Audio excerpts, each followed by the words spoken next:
Hello from Lightspring Glen, this second to last Monday of the summer.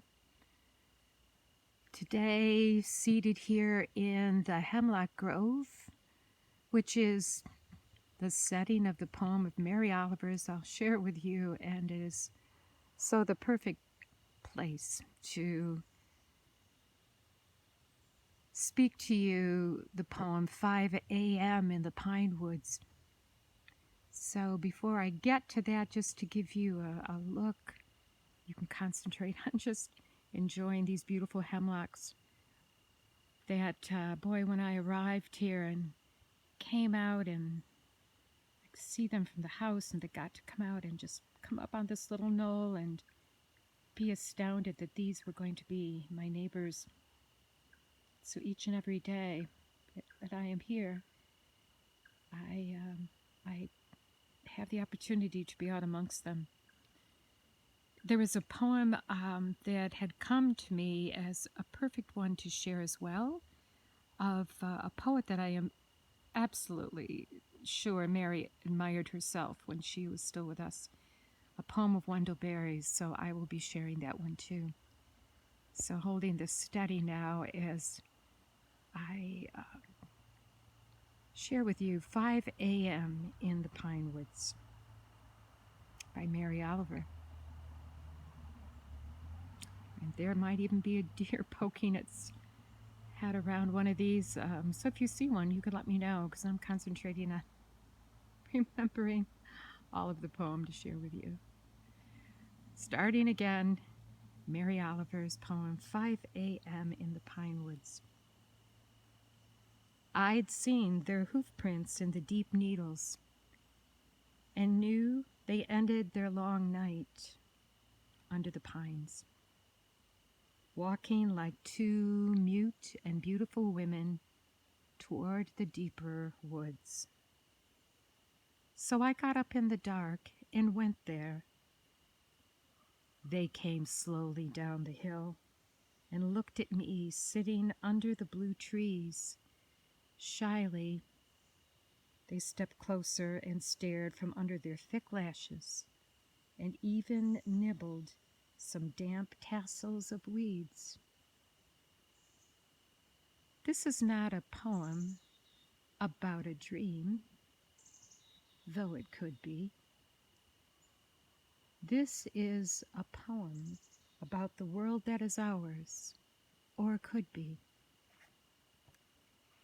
Finally, one of them, I swear it, would have come to my arms. But the other stamped sharp hoof in the pine needles, like the tap of sanity, and they went off together through the trees. When I woke, I was alone. I was sinking. I was thinking. So this is how you swim inward. So this is how you flow outward.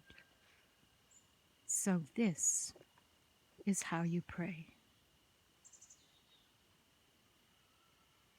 5 a.m. in the Pinewoods, Mary Oliver's poem.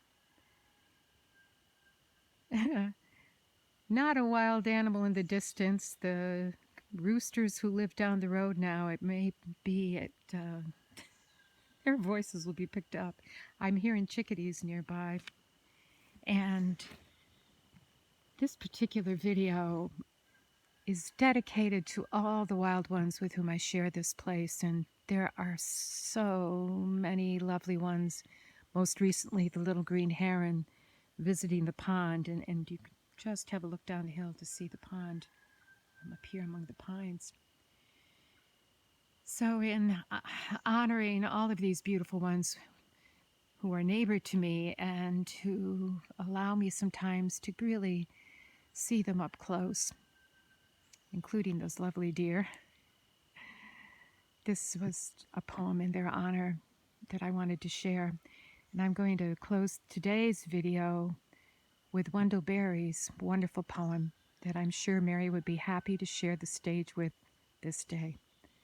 The peace of wild things Wendell Berry's poem.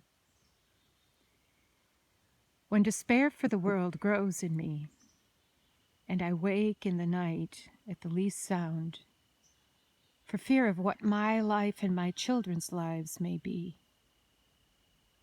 I go and lie down where the wood drake rests in his beauty on the water, and the great heron feeds. I come into the peace of wild things, who do not tax their lives with forethought of grief. I come into the presence of still water and feel above me the day-blind stars waiting with their light. For a time, I rest in the grace of the world and am free.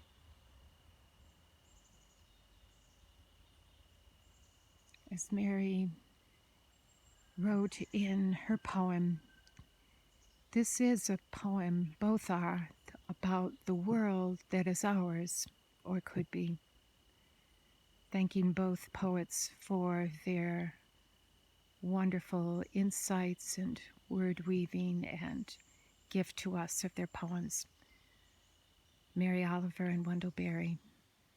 One final Monday upcoming, I have a poem that is one you are sure to know of hers, and a perfect one to end this series I've so enjoyed doing. Thanking you for watching what is probably a pretty long one now, and trusting again the internet's speedy connection to make this all available to you soon later today. May you have a good week wherever it is you call home. Many blessings. Thanks for watching.